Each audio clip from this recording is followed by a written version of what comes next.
Allez, mets-la en route, Barry.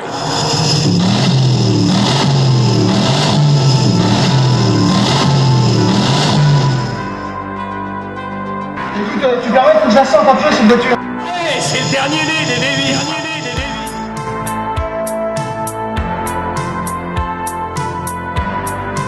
Je suis l'aigle de la route. L'aigle de la route. On n'a pas de peau avec cette voiture. Mesdames et messieurs, Veuillez attacher vos ceintures.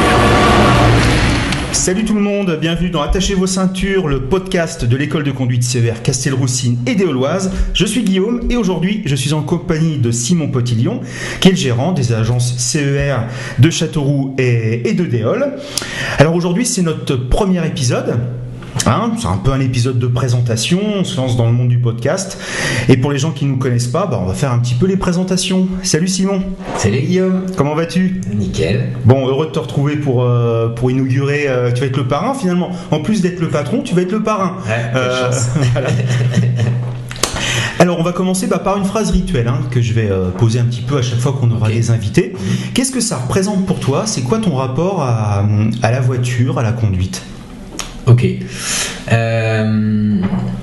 Alors moi, je suis quelqu'un de passionné par les sports mécaniques. Donc la voiture m'a attiré très tôt. J'étais demandeur déjà à l'âge de 12-13 ans pour commencer à apprendre à conduire une voiture. J'avais très hâte de commencer donc la conduite accompagnée que j'ai pu faire. Est-ce que tu fais partie de ces enfants ? Moi c'était mon cas, tu sais, on aime bien monter sur les genoux du papa et on tient le volant. Ouais, je l'ai fait ça. Ouais. Ça je l'ai fait, j'avais 6-7 ans. Sur les genoux pour tenir le volant, ouais, tout à fait. Et donc ça a commencé tôt mon intérêt pour la voiture. Ça représente pour moi un élément de liberté, de déplacement. Et puis vraiment le fait de maîtriser la voiture mécaniquement, c'est quelque chose qui me plaît beaucoup. Donc c'est pas pour rien que j'en ai fait mon métier après, pour enseigner comment conduire une voiture et voilà. Pouvoir transmettre aussi ça. Exactement. Tout ça, ouais. Exactement. Donc on est vraiment dans l'idée de la maîtrise de la voiture. Ouais, il y a effectivement le côté autonomie et le côté maîtrise de la voiture, comme de tout engin mécanique que j'ai maîtrisé aussi. Mais t'as été pas mal aussi sur tout ce qui est stunt moto, donc on est particulièrement sur la maîtrise. C'est ça. Donc ça peut être l'idée par exemple de faire une belle trajectoire par exemple. Tenir une belle trajectoire et tout parfait ça. Sur un circuit. Voilà. Je diffère sur le circuit, mais la précision sur la route, c'est effectivement une bonne trajectoire de sécurité, bien maîtriser ses commandes pour qu'en cas de pépin on puisse agir au mieux avec sang-froid. C'est être à l'aise sur les commandes quoi. D'accord, c'est un bon programme tout ça déjà. Ouais. Et c'est vrai que c'est ce qu'on essaye donc, chez CER aussi de transmettre à nos élèves, que ça passe forcément par une certaine maîtrise et par une certaine précision et tout ça. Ouais, c'est ça. Tout à fait. Ouais. Alors notre but là ce soir, notre volonté avec ce podcast, ça va être d'aborder plusieurs thématiques à chaque fois qu'on se retrouvera pour un épisode, d'aborder des thématiques qui vont être en lien avec notre métier, notre cœur de métier, qui est la formation à la conduite, alors que ça soit conduite voiture, moto ou autre. On pourra parler du code de la route, on pourra parler de la partie pratique également en véhicule, mais aussi parler avec vous de sécurité routière au sens large, avec des invités. On a quelques idées, donc on vous réserve un peu la surprise. On a hâte de partager tout ça avec vous et avec les invités, même parfois des professionnels sur des sujets précis. Bon, ce soir, ce qui va nous intéresser, c'est avant tout de se présenter un petit peu plus, présenter légèrement les coulisses un petit peu de l'auto-école. Et certains qui nous écoutent, je suis sûr, que sont parmi nos élèves. On les salue d'ailleurs au passage. Alors Simon, est-ce que tu peux nous présenter un petit peu l'entreprise ?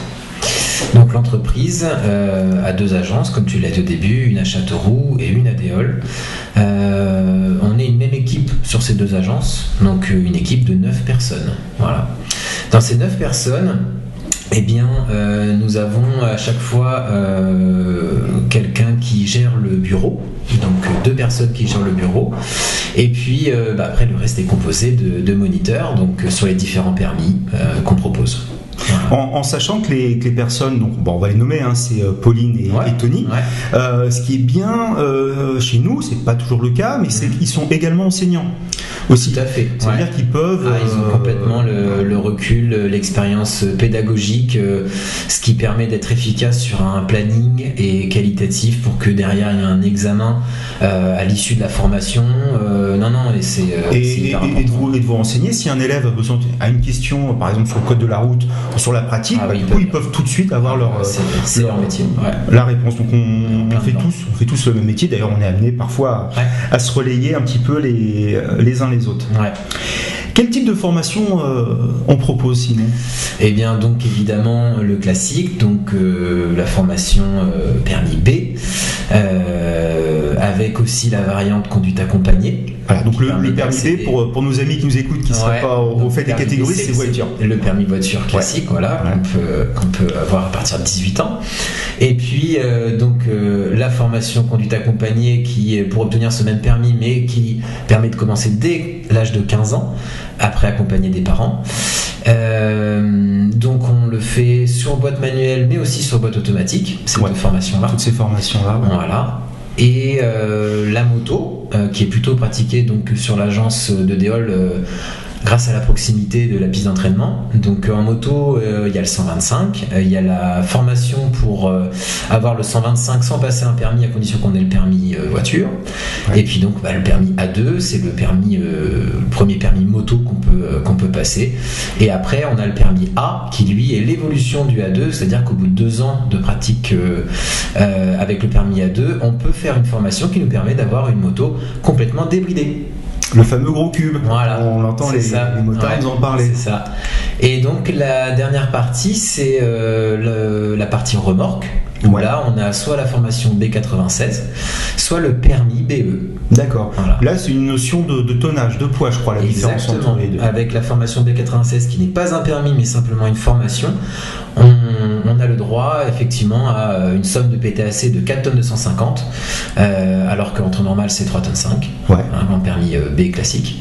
Donc, on a le droit un petit peu plus, mais c'est pas énorme pour quelqu'un qui a, par exemple, un gros véhicule tracteur avec une remorque conséquente derrière. Ça ne suffit plus, et là il faut le permis BE, où là c'est une formation plus conséquente avec un examen, 2 examens exactement, un hors circulation et un en circulation, avec là un inspecteur qui vient juger si c'est bon ou pas. D'accord. Donc pour le B96, par exemple, si je suis intéressé par le B96, c'est vrai que je peux venir à l'auto-école, je fais ma formation, et à l'issue de la formation, je peux, ça y est, prendre ma remorque et tout ça. Il n'y aura pas d'examen, de contrôle. Il n'y a pas d'examen, c'est ça. On reçoit directement chez soi un nouveau permis quelques semaines après, avec la mention B96 dessus, qui permet effectivement de pouvoir tracter davantage. D'accord, donc moi, si je résume un petit peu, même s'il y a des formations voitures là-bas, c'est vrai que moi, si je suis plus intéressé par tout ce qui va être 2 roues, scooter, moto, d'ailleurs, j'ai oublié, tu fais bien de scooter, on a oublié le permis AM, qui est anciennement le BSR, qui est encore un petit peu plus connu que le permis AM, mais en tout cas, son nouveau nom, c'est le permis AM. Et là, on le décline soit sur une formation 2 roues, soit sur une formation voiturette. La fameuse quadricycle léger, voiturette. Parce que même si on parle de voiture sans permis, les gens oublient que il y aura de plus en plus de personnes, parce que c'est l'âge, en fait, c'est par rapport à votre âge. Si vous devez faire le permis AM voiturette, et là, c'est accessible dès 14 ans. Dès 14 ans, en plus. Comme le scooter. Exactement. Donc, dès 14 ans, avec une formation de 8 heures. Voilà. D'accord. Donc, si je pense, comme je disais, plus tout ce qui est 2 roues et tout ça, c'est vrai que faut que je m'adresse plutôt à l'agence de Déol. L'agence de Déol, même si elle fait de la voiture, vraiment son cœur de métier, sa spécificité, on va dire, c'est vrai que c'est peut-être un peu plus le 2 roues. Alors, si on parle en termes de nombre d'inscriptions, oui, effectivement, on est plus sur du 2 roues. Néanmoins, on fait du B, on le fait bien. Tony, c'est de la conduite accompagnée et tout ça. On fait exactement la même prestation, les mêmes choses finalement qu'à Châteauroux. Et c'est simplement que on a à Déol moins d'inscrits en B, parce que l'auto-école est un petit peu plus excentrée du centre-ville. Donc voilà. Mais en tout cas, on serait content content d'avoir de plus en plus d'élèves en permis B. Hein. Ah, mais vous êtes les bienvenus. Hein.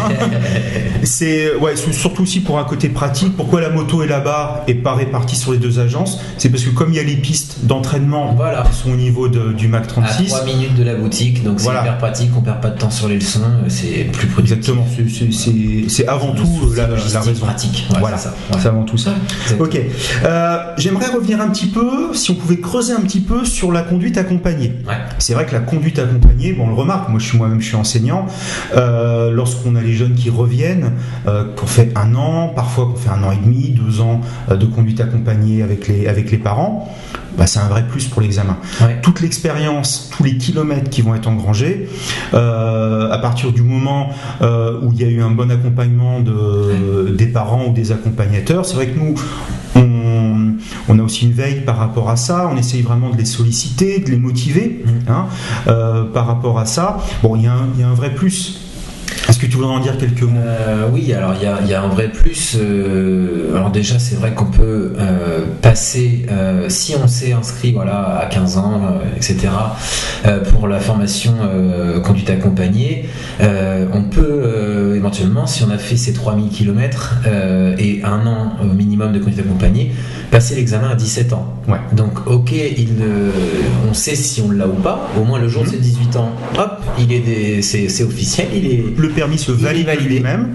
Donc ça peut représenter un sacré avantage pour quelqu'un qui par exemple va faire ses études ailleurs et qui a fait sa formation à Châteauroux, il part en études à Toulouse, et c'est beaucoup plus facile pour lui d'avoir validé son permis pendant qu'il était à Châteauroux, ça lui évite de revenir, etc.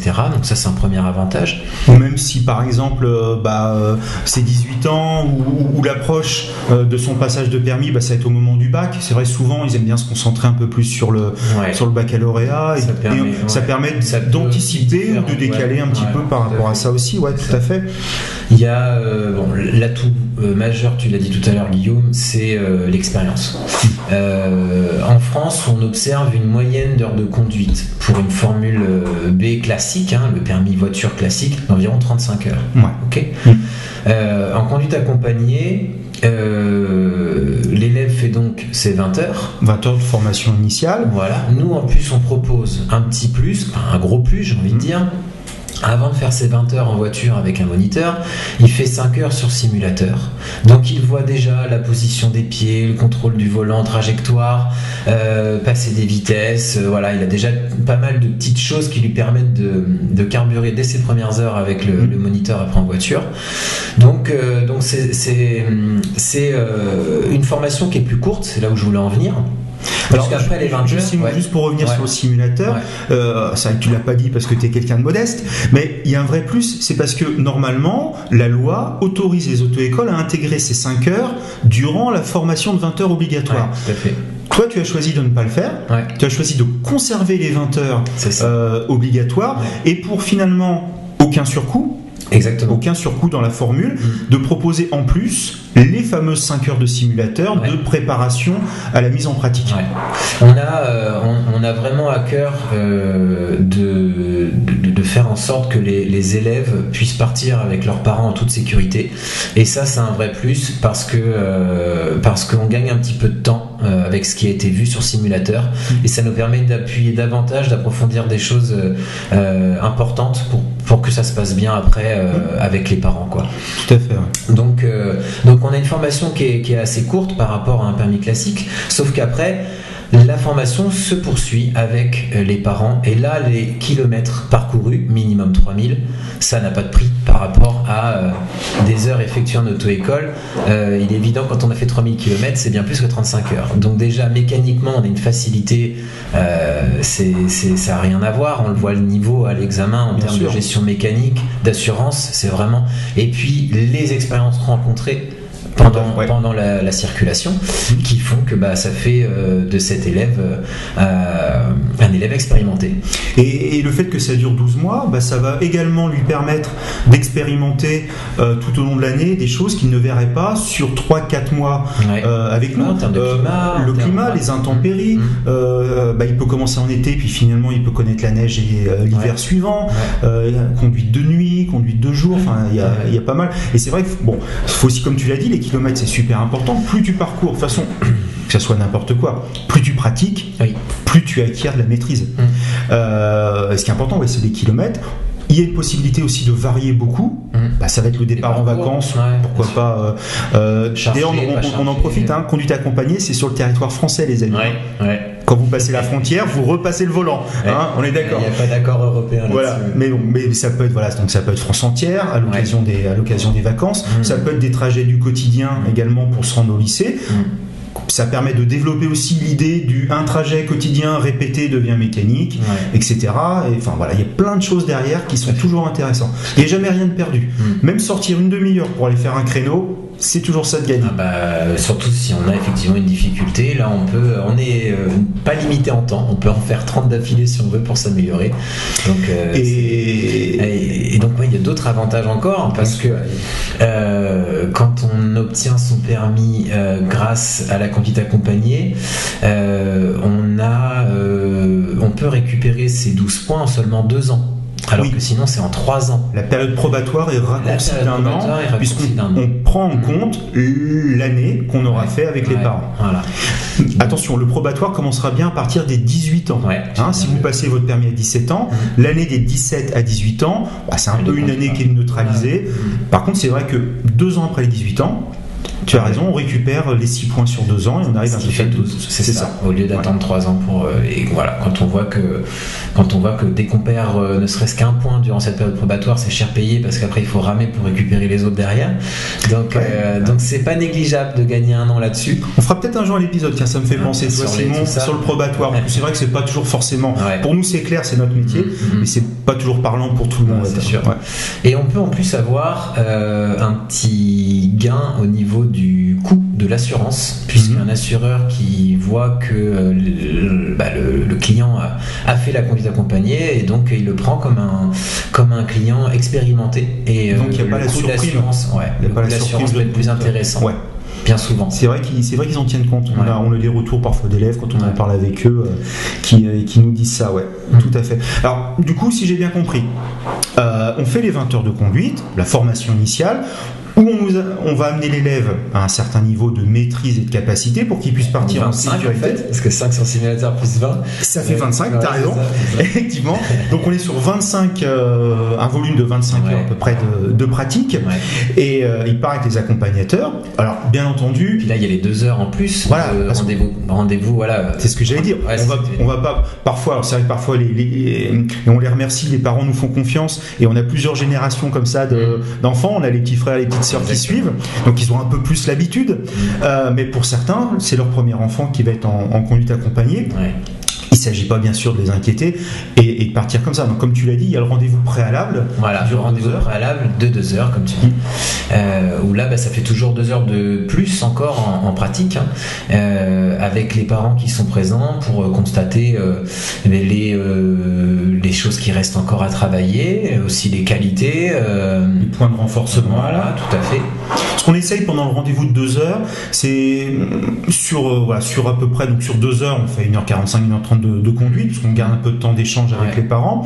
On va essayer de faire passer l'élève par un maximum de situations qu'il pourrait rencontrer plus tard. C'est-à-dire qu'on rebrosse en gros les 20 heures qu'il a fait, on va les résumer et on va rebrosser les grands points de maîtrise durant ces 2 heures-là.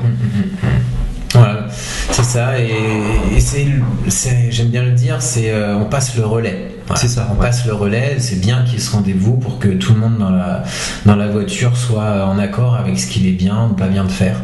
Et les choses qu'on leur conseille sont importantes. Et en plus de ça, derrière, donc j'enchaîne sur ce qu'on appelle le rendez-vous pédagogique 1, le rendez-vous pédagogique 2, qui sont en fait des rendez-vous d'1 heure pour suivre l'évolution au fur et à mesure des kilomètres. Donc ça nous permet, nous, de dire ça c'est bien, tu t'es amélioré là-dessus, par contre tu as pris quelques mauvaises habitudes, attention à ci, attention à ça. Voilà, c'est un suivi qui permet de faire une bonne formation. Voilà, des petits éléments comme ça où ça permet de voir où on en est. Et puis, alors c'est vrai que nous, ce qu'on aime bien faire sur le 2e rendez-vous pédagogique, alors ça se passe durant l'année où l'élève il est avec ses parents, durant l'année de parcours. Donc le premier rendez-vous pédagogique, on fait à peu près à la mi-temps. hein, généralement de cette année-là. Ouais. Et puis lorsqu'on commence à envisager un parcours, un passage à l'examen, on se revoit pour le deuxième rendez-vous. Tout dépend aussi à quel âge l'élève s'est inscrit, combien de temps il a mis à avoir le code, puisque nous on fait toujours en sorte que l'élève ne commence la conduite qu'une fois qu'il a obtenu le code. Donc si par exemple il s'inscrit à 15 ans et qu'il a obtenu son code qu'à 16 ans, il aura devant lui effectivement à peu près minimum 1 an, ça c'est sûr.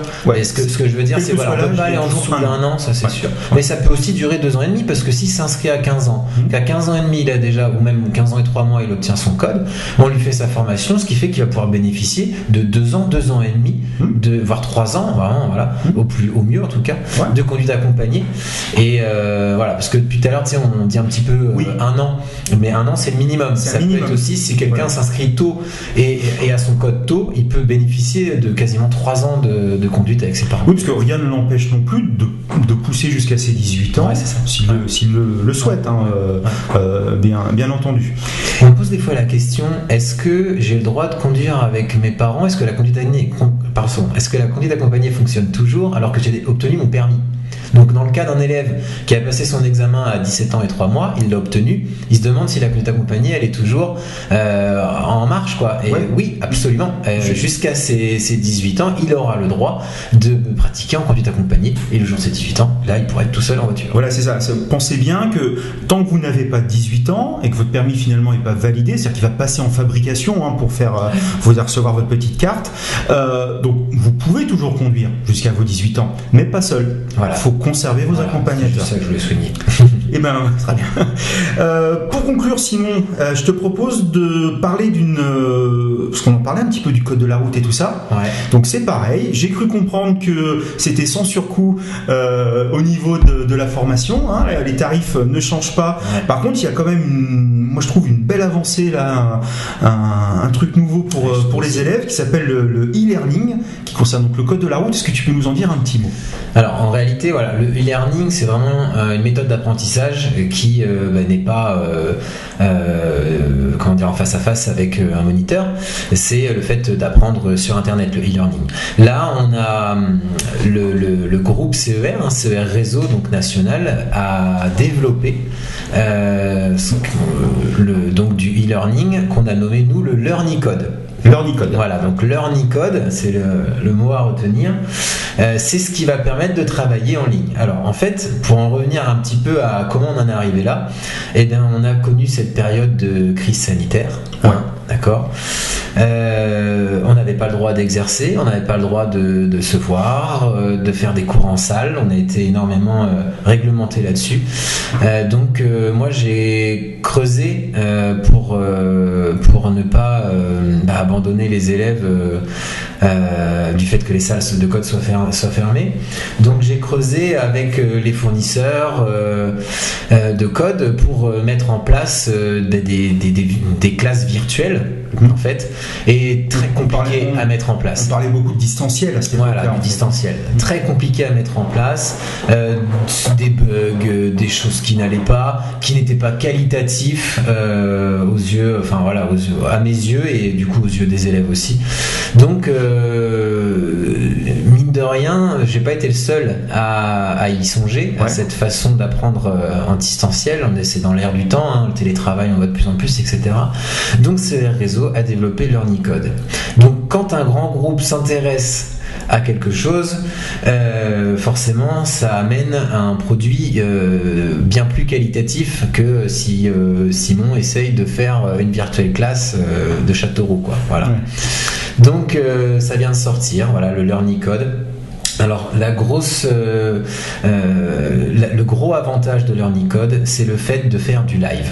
Donc nous, on s'aperçoit, on propose plusieurs fois par semaine des cours en salle avec moniteur, et ces cours-là sont très demandés.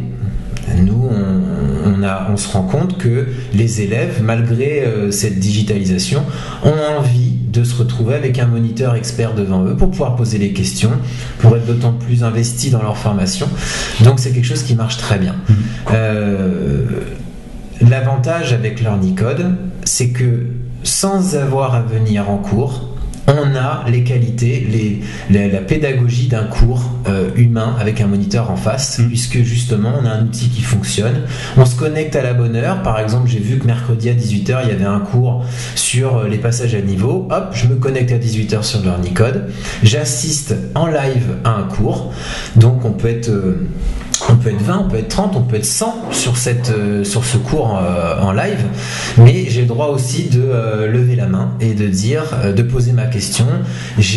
Donc on se sert aussi pendant ce cours des questions des autres auxquelles on n'a peut-être pas pensé, et puis finalement c'était une question pertinente, donc ça nourrit davantage la formation, quoi. C'est beaucoup plus vivant et c'est moins plus vivant, c'est moins presque une animation. C'est ça, et c'est moins figé qu'une correction préenregistrée, comme c'est le cas historiquement.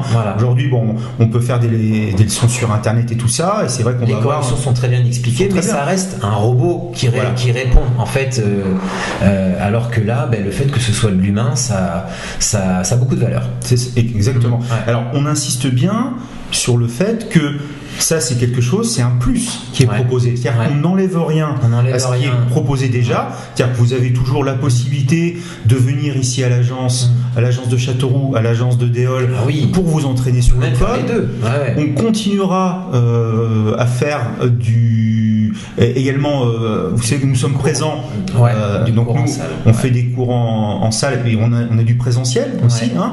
Donc il y a des jours de la semaine où nous sommes présents, on continuera à le faire, mais en plus, pour augmenter encore cette disponibilité et cette interactivité, on va vous proposer... Effectivement, le but, il est absolument pas de remplacer, et ça de toute façon, je suis convaincu que ça ne pourra pas le remplacer. C'est effectivement un moyen alternatif. Si j'ai loupé un cours de code avec moniteur à mon agence de Châteauroux, je peux effectivement me connecter sur LearnyCode pour en faire une. Je peux aussi disposer de replay. Donc c'est-à-dire que je l'ai loupé, je peux le revoir.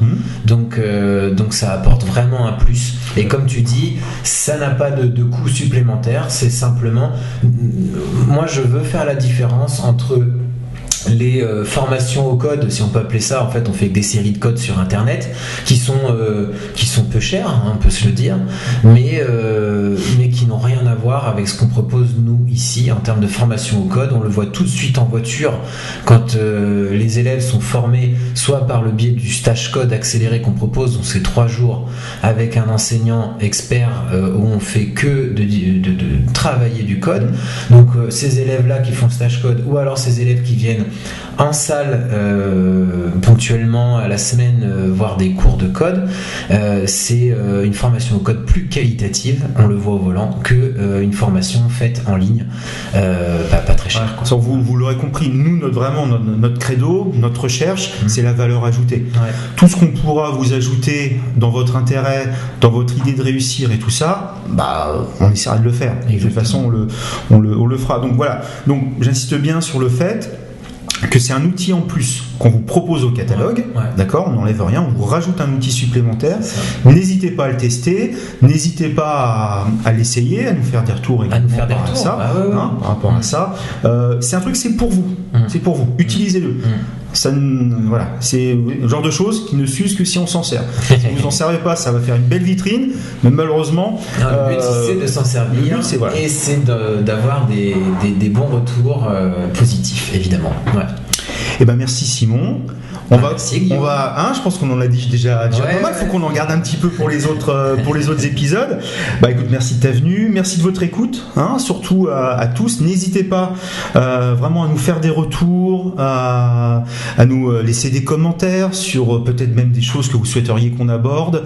Avec plaisir. On parle avec vous. N'hésitez pas. C'est de communiquer, partager ce thème qui nous passionne, parce que c'est notre métier, donc qui nous tient à cœur, et qu'on aimerait qu'il soit davantage qu'on puisse plus communiquer là-dessus au grand public, pour qu'il y ait une meilleure compréhension aussi. Voilà, c'est exactement ça. Donc n'hésitez pas. Donc là, on va essayer, on va regarder, parce que moi, je vous avoue que je suis aussi un petit peu débutant là-dedans. Donc je vais regarder pour mettre les choses en ligne et tout ça. Donc voilà, n'hésitez pas à nous faire des commentaires. Je crois qu'il y a certaines applis, vous pouvez mettre des étoiles et tout ça. Donc bon, écoutez, à votre bon cœur. Et puis on se retrouve prochainement sur Attachez vos ceintures pour un nouvel épisode. Suivez-nous sur nos réseaux sociaux. Donc on a un Instagram, on a un Facebook, on est en train de créer un TikTok. On a créé TikTok, on va le développer, ouais. On va développer TikTok. On a notre chaîne YouTube. Voilà, vous pouvez nous retrouver un petit peu partout. Et n'hésitez pas à venir, vous passez la porte. C'est toujours un plaisir de vous rencontrer, d'expliquer ce qu'on fait avec vous. Merci Simon. Merci à toi. Salut tout le monde, à bientôt. Bonne soirée. Salut.